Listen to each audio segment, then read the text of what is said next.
Bismillah. Assalamualaikum warahmatullahi wabarakatuh. Alhamdulillah alladzi ahyana ba'da ma amatana wa ilaihi nusur. Wassalatu wassalamu ala Rasulillah wa ala alihi wa ashabihi wa man tabi'ahum bi ihsan ila yaumil qiyamah. Amma ba'du. Kelas 7 rahimani wa rahimakumullah. Semoga dimuliakan Allah Subhanahu wa taala. Hari ini insyaallah kita akan melanjutkan pelajaran kita yang ke-10,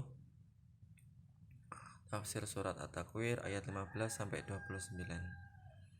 Yang mana pada awal-awal surat At-Takwir Allah Subhanahu wa taala menceritakan tentang kejadian-kejadian yang akan terjadi di hari kiamat. Dan kita seyogyanya beriman karena kita mengaku seorang mukmin, maka kita beriman atas apa yang diberitakan Allah Subhanahu wa taala. Dan semoga kita tidak mendapati hari tersebut, karena yang mendapati hari tersebut adalah sejelek-jelek manusia. Adapun orang-orang beriman di akhir zaman, mereka akan diwafatkan sebelum hari kiamat. Naam. Kemudian di ayat yang 15 sampai 29 Allah Subhanahu wa taala bersumpah. Mungkin di pertemuan kemarin sudah saya terangkan, biasanya sumpah, apabila Allah bersumpah, itu pasti ada hal yang ingin disampaikan, sehingga Allah Subhanahu wa taala mendahului dengan sumpah. Sebagaimana manusia, dia bersumpah pasti dia ingin mengatakan sesuatu yang ingin orang yang diajak bicara itu memberikan perhatian. Sebagaimana contohnya, pamannya si fulan dituduh mencuri, dan kemudian tapi si fulan tidak mencuri. Kemudian si fulan itu bilang, demi Allah, demi Robmu, demi Robku, demi Allah, aku tidak mencuri. Nah, biasanya aku tidak mencuri ini didahului dengan sumpah. Berarti ada pesannya adalah dia tidak mencuri. Demikian pula dengan Al-Quran. Apabila Allah Subhanahu wa taala bersumpah, pasti ada jawabul qasamnya, ada jawaban dari sumpah tersebut. Ada sesuatu yang ingin disampaikan oleh Allah Subhanahu wa taala dalam ayat tersebut. Allah Subhanahu wa taala berfirman, A'udzubillahi minasyaitonirrajim. Fala uqsimu bil khunnas al-jawaril kunnas wal laili idza as'as was subhi idza tanaffas innahu laqawlu rasulin karim. Nah, sampai ayat ke-18 itu sumpahnya. Ayat ke-19 itu jawaban dari sumpah tersebut. Allah Subhanahu wa taala bersumpah dengan bintang. Fala uqsimu bil khunnas, bersumpah dengan bintang. Al-jawaril kunnas, yang beredar dan yang tenggelam. Wal laili idza as'as, dan demi malam. Allah Subhanahu bersumpah dengan malam. Idza as'as, ketika meninggalkan gelapnya. Wasubhi idza tanafas, dan demi subuh apabila dia menyingsing, dia datang. Innahu laqawlu rasulin karim. Nah, di sini kita Allah Subhanahu wa taala, jawaban dari sumpah tersebut adalah innahu laqawlu rasulin karim. Sesungguhnya Al-Quran itu adalah qaulu rasulin karim. Laqaul itu adalah perkataan Allah Subhanahu wa taala yang dibawa oleh utusan Rasul yang karim, yang dia mulia, yaitu malaikat Jibril. Allah ingin bersumpah bahwasanya perkataan yang ada, tulisan yang ada di Al-Quran itu adalah kalamullah, perkataannya, dan dia dibawa oleh malaikat yang Al-Karim, yang dia mempunyai kemuliaan.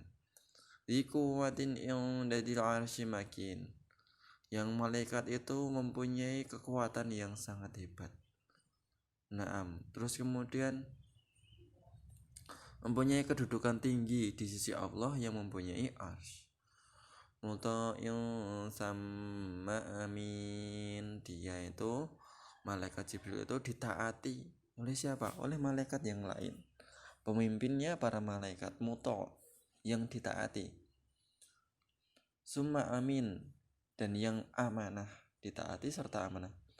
Wa ma sahibukum bimajnun.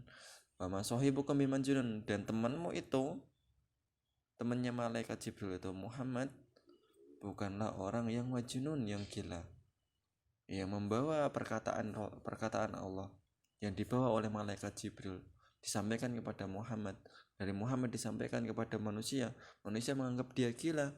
Sesungguhnya Allah Subhanahu wa taala telah bersumpah bahwa saya Muhammad itu wa ma sahibukum bimajnun, dan Muhammad itu bukan orang yang gila. Walaqad ra'ahu bil ufuqil mubin, dan Nabi Muhammad itu telah melihat Jibril di ufuqul mubin, di tengah ufuk yang terang. Nah, dalam suatu hadis yang sahih diriwayatkan bahwasanya Rasulullah SAW pernah mengatakan, malaikat Jibril dalam keadaan aslinya sayapnya menutupi ufuk timur dan ufuk barat. Apabila malaikat Jibril mengepakkan sayapnya menutupi timur dan barat, bisa dibayangkan bagaimana besarnya malaikat Jibril. Di hadis yang lain Rasulullah SAW mengatakan bahwasanya malaikat Jibril itu mempunyai 600 sayap. Masya Allah. 6 dalam bentuk yang aslinya. Dan beberapa dalam hadis Jibril, di hadis Arba'in itu ada hadis Jibril yang bertanya tentang iman, Islam serta ihsan, bertanya tentang tersebut. Nah, itu Jibril datang, itu tidak dalam keadaan dalam bentuk aslinya, tapi Jibril datang menyamar.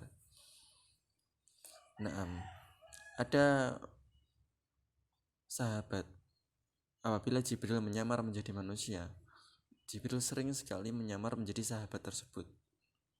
Nah, sahabat tersebut siapa namanya? Ya, kalian cari sendiri. Ada pokoknya. Ada sahabat yang dia sering malaikat Jibril itu menyerupainya. Dia sahabatnya ganteng. Nah, lanjut.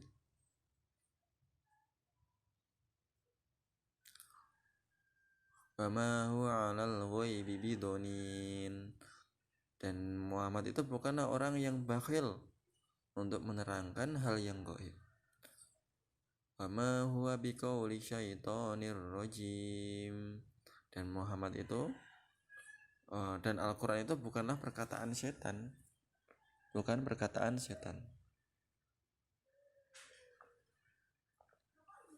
Aina tadhhabun in huwa illa dzikrul lil alamin. Aina tadhhabun, maka kamu mau pergi kemana? Inna huwa illa dzikrul lil alamin.